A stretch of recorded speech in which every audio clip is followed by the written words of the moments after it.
مسئله 515.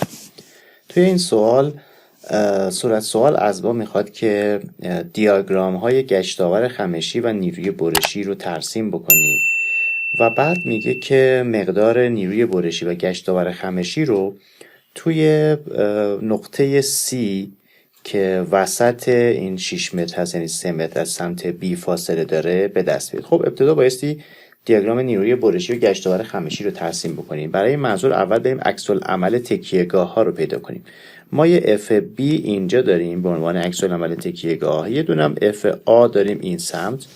اگر بیایم و گشتاور بگیریم حول نقطه A و مساوی 0 قرار بدیم، میتونیم مقدار نیروی FB رو به دست بیاریم. خب یکی یکی گشتاور بگیرم. یه گشتیبه بار گسترده 2 کیلونیوتن متر دارم که ضرب در 4 میشود 8 و وسطش قرار میگیره. وسط این سطح مقطع محل اثرش وسط خواهد بود. میشود 2 ضرب در 4 ضرب در فاصلش تا نقطه گشتاورگیری نقطه A میشه ضرب در 4 به اضافه یه نیروی متمرکز داریم 5 ضرب در فاصلش که میشه 4 و 2 6 به اضافه یه بار گسترده داریم مقدارش 3 کیلونیوتن بر متر هست ضرب در 6 میشه 18. نقطه اثرش هم وسطش خواهد بود. 18 ضرب در 3 متر این سمت 4 و 2 میشه 18 ضرب در 9. پس به اضافه 18 ضرب در 9 یه 4 کیلونیوتن داریم اینجا. پس به اضافه 4 ضرب در فاصلش هم 3 و 6 9 9 و 4 13 و 2 15. پس 4 ضرب در 15. همه این گشتاورها بایستی با گشتاور FB ضرب در فاصلش، یعنی فاصله تا نقطه A که میشه 6 و 4 10 و 2 12 ضرب در 12 برابر باشه. FB ضرب در 12 برابر باشه. مقدار FB میشود 23 و 7 دهم کیلو نیوتن. خب میتونیم یه سیگما FY مساویه با 0 بنویسیم برای کل مجموعه. خب چی میشه اگر سیگما FY مساوی با 0 بنویسیم؟ میشه اینجا FB رو داشتیم، اینجا FA رو داشتیم، میشه یه FA رو به بالا که مقدارش رو نداریم به اضافه یه FB رو به بالا که مقدارش رو داریم. مقدار FB رو داریم 23 و 7 دهم. این بایستی برابر باشه با یه 2 ضرب در 4 یعنی 8 نیوتن رو به پایین، کیلو نیوتن رو به پایین، 5 کیلو نیوتن رو به پایین، 3 ضرب در 6 18 کیلو نیوتن رو به پایین و 4 کیلو نیوتن رو به پایین. میتونیم FA رو به این شکل حساب کنیم. میشه 11 ممیز 3 دهم کیلو نیوتن. این هم مقدار FA. خیلی خوب، پس FA و FB رو مقدارش رو پیدا کردیم. پس ما اینجا یک نیروی 11 و 3 دهمی داریم و 11 و 3 دهمی داریم و اینجا هم یک نیروی 23 و 7 دهم داریم. 23 و 7 دهم. حالا بریم سراغ دیاگرام نیروی برشی و گشتاور خمشی. ابتدا دیاگرام نیروی برشی رو ترسیم میکنم. من خطوط موازی رو بکشم تا نقاط مختلف رو بتونیم پیدا کنیم روی این شکل. این هم خط افقی برای دیاگرام نیروی برشی برای V. خب از سمت چپ شروع میکنم و به تدریج دیاگرام رو ترسیم میکنم. اول از همه مقدار 11 و 3 دهم بایستی بریم بالا. این مقدار 11 و 3 دهم. پس اینجا نقطهش هست 11 و 3 دهم. بعد تغییراتی نداریم دیگه. به این نقطه ابتدای بار گسترده که میرسیم لازمه که 2 ضرب در 4 یعنی 8 مقدار 8 کیلو نیوتن بیام پایین. 8 تا اگر بیایم پایین میرسیم تقریبا به یک همچین نقطه اینجا تقریبا که این مقدار میشود 3 و 3 دهم. 3 و 3 دهم. 8 11 و 3 دهم، 8 ازش کم بشه میشه 3 و 3 دهم. بعد از 3 و 3 دهم مقدار 5 تا بایستی بیایم پایین، پس 5 تا میام پایین. این مقدار میشود تقریبا 1 و 7 دهم. 5 منهای 3 و 3 دهم میشه 1 و 7 دهم. و بعد بایستی بار گسترده 3 ضرب در 6 توی این طول ازش کم بشه، پس میاد توی یه همچین نقطه‌ای تقریبا که قرار 18 تا از این بار کم بشه. 18 به اضافه 1 و 7 دهم میشه 19 و 7 دهم، پس اینجا 19 و 7 دهم خواهد بود. و بعد توی این نقطه 23 و 7 دهم بره بالا. 23 و 7 دهم که بیاد بالا، این 23 و 7 دهم که بیاد بالا میاد تقریبا میاد توی نقطه 4. بعد دیگه تغییراتی نداریم و در انتها 4 تا میاد پایین. این میشه دیاگرام نیروی برشی ما. خب حالا بریم سراغ دیاگرام گشتاور خمشی. برای گشتاور خمشی هم به همین ترتیب یه خط افقی ترسیم میکنم برای مقدار M.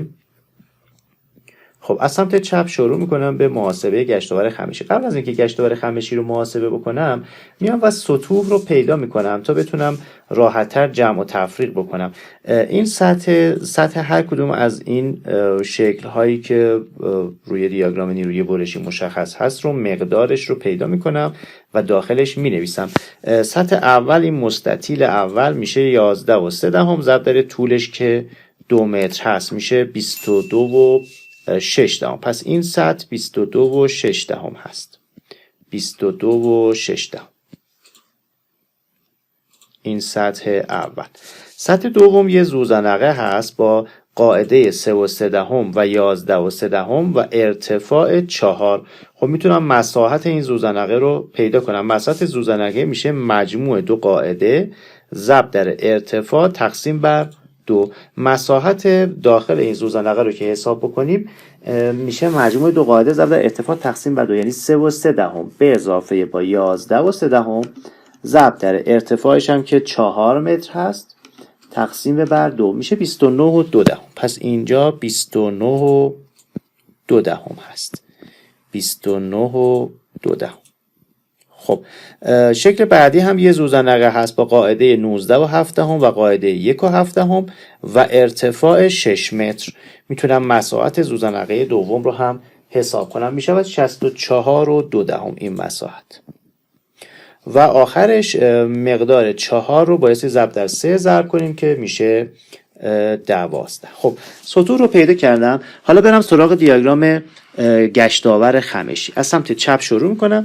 اولین سطح یه سطح مستطیل با خط صافه، پس به راحتی ترسیمش میکنم. یه خط صاف به این شکل. این نقطه هست 22 و 6 دهم.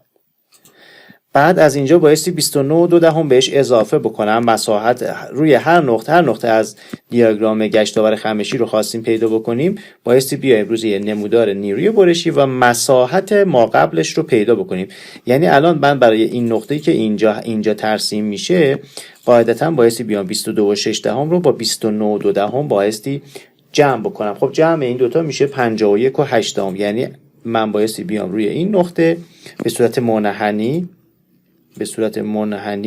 و این نقطه میشه 51 و 8 دهم که جمع 29 و 2 و 22 و 6 دهم باشه. خب بعد از اون من یه مساحت منفی دارم 64 و 2 دهم بایستی ازش کم بکنم و خب وقتی 64 و 2 دهم ازش کم بکنیم 64 و 2 دهم ازش کم بکنیم از 51 و 8 دهم کم بکنیم مقدارش منفی میشه. پس قاعدتا من بایستی بیام زیر صفر به صورت منحنی چون اینجا خط شیبدار هست و این مقدار می شود چی؟ می شود 64 و 2 دهم منهای 51 و 8 دهم، یعنی منهای مساحت قبلی. این نقطه رو اگر حساب بکنیم یعنی 64 و 2 دهم منهای 51 و 8 دهم میشه 12 و 4 دهم. پس اینجا 12 و 4 دهم منفی هست و بعد از اینجا بایستی 12 تا بهش اضافه بکنم به صورت خط که تقریبا میاد روی نقطه 0 قرار میگیره. این 14 هم به خاطر خطای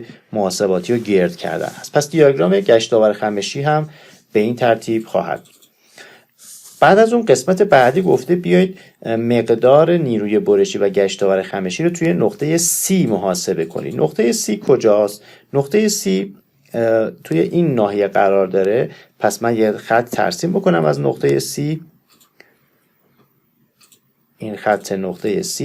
حالا صورت سوال از ما میخواد مقدار نیروی برشی یعنی نقطه مشکی رنگ و مقدار گشتاور خمشی رو برای نقطه C محاسبه کنیم. خب برای این مقدار وقتی من میخوام این مقدار این ارتفاع رو حساب کنم توی یک زوزنقه چون وسط هست میتونم بین دوتا قاعده میانگین بگیرم، یعنی بین 19 و 7 و 1 و 7 میانگین بگیرم. یعنی این طول میشه 19 و 7 به اضافه 1 و 7 تقسیم بر 2 که این مقدار رو اگر حساب کنیم تقریبا میشه 10 و 7. پس نیروی برشی برای نقطه C هست تقریبا 10 و 7 کیلو نیوتن. و برای گشتاور خمشی لازمه که مساحت سطح زیر نمودار نیروی برشی تا این نقطه حساب بشه. خب مساحت این قسمت رو که دارم، قسمت اول 22 و 6 دهم، قسمت دوم 29 و 2 دهم، این زوزنقه رو لازمه حساب کنیم مساحتش رو. خب مساحت این زوزنقه رو حساب بکنیم میشه مجموع دو قاعده یعنی 10 و 7 به اضافه 1 و 7 10 و 7 به اضافه 1 و 7 ضرب در ارتفاعش که 3 متر هست ضرب در 3 تقسیم بر 2 میشه 18 و 6 دهم. پس این ناحیه 18 و 6 دهم خواهد بود. خب حالا 22 و 6 دهم به اضافه، پس این نقطه میشه 22 و 6 دهم به اضافه 29 و 2 دهم منهای با 18 و 6 دهم. اگر این مقدار رو حساب بکنیم میشه 33 و 2 دهم. پس M برای نقطه C هست 33 و 2 دهم کیلو نیوتن متر.